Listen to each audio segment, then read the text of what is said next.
If Trump has one talent, it's his ability to distract from real questions by creating some sort of scene and outrage and having the media focus on his response to that question as opposed to what the question was that he didn't answer.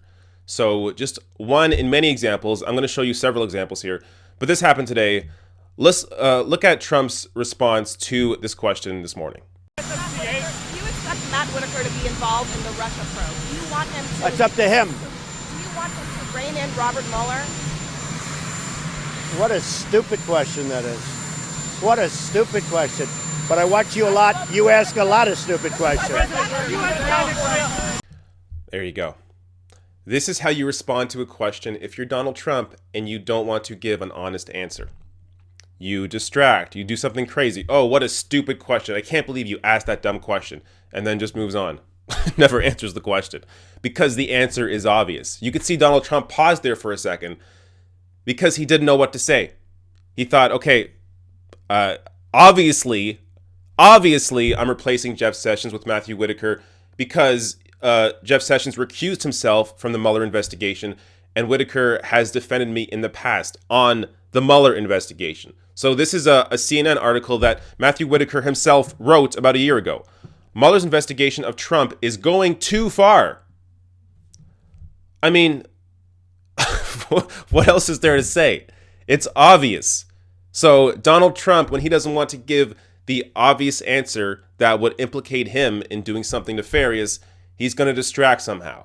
And I have more examples. So here's this one everyone's seen by now, but most people have seen the interaction between Jim Acosta and Donald Trump. They haven't really recognized or noticed or even seen what Jim Acosta's question was before Trump freaked out. So let me show you what Jim Acosta's question was before Trump made this whole distraction and created this entire news item around Trump's response as opposed to what Jim Acosta's question was and Trump's inability to answer that question.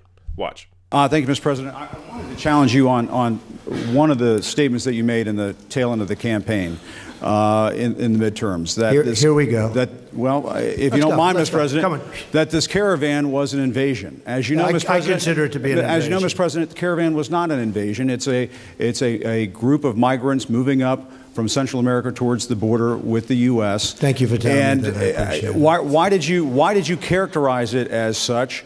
Because I consider it an invasion. You and I have a difference of opinion. But do you think that you demonized immigrants in this election to try to keep? I want them to come into the country, but they have to come in legally. You know, they have to come in, Jim, through a process. And of course, there already is a legal process for asylum seekers to go through. So after that lie that Trump gave, he then went on to, of course, distract with the whole, oh, you're fake news, Jim Acosta, you should be ashamed, all that crap.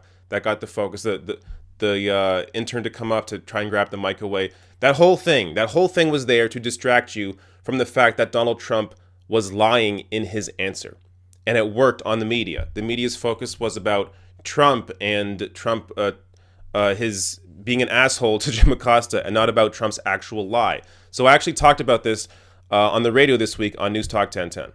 David Dole, there's the added drama that the White House press office has taken away Jim Acosta's press accreditations. He can't come back to the White House while insisting that he assaulted the woman who tried to take the microphone away from him. I've watched it frame by frame, and they touch once, and it's accidental, and it's their forearms coming together like a couple of kids doing a high five. Yeah, their claim there is completely ridiculous if you watch the video. And if Trump has one ability, it's his ability to distract. So Jim Acosta's question to Trump before Trump freaked out was about the caravan and Trump's fake news about the caravan.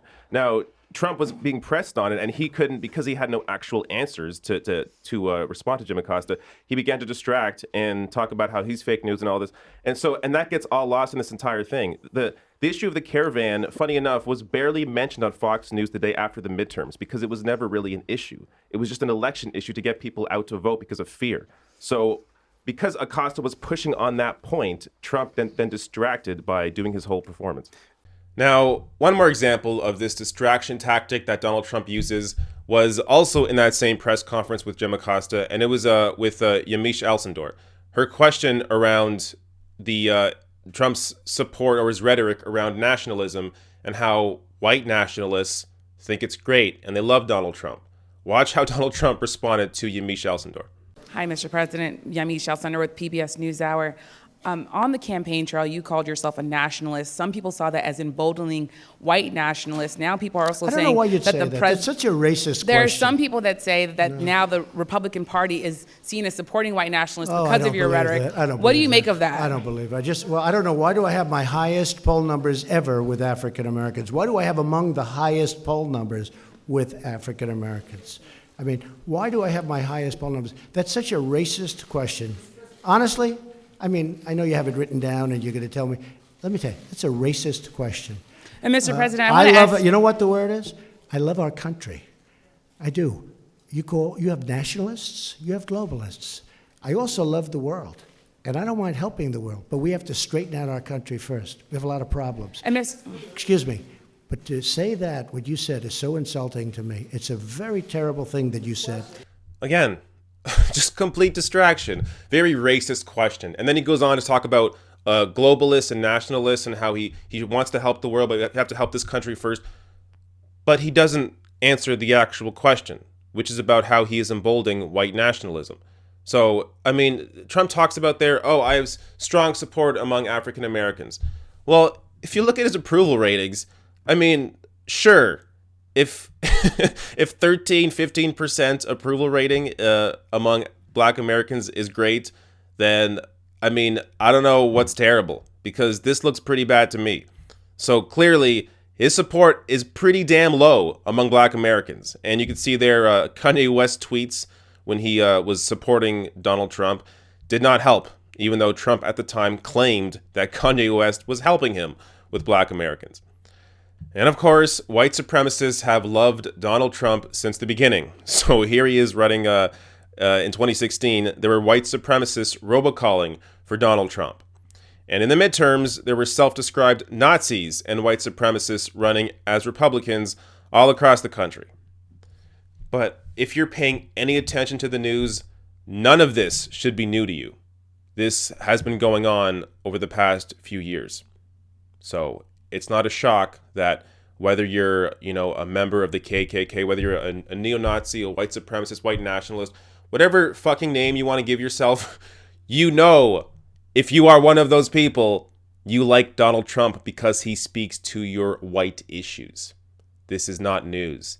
But look at me now. I'm getting distracted from Donald Trump and his bullshit because of how he turned that question around on Yamiche Alcindor. So this whole thing is just, this is what Trump does.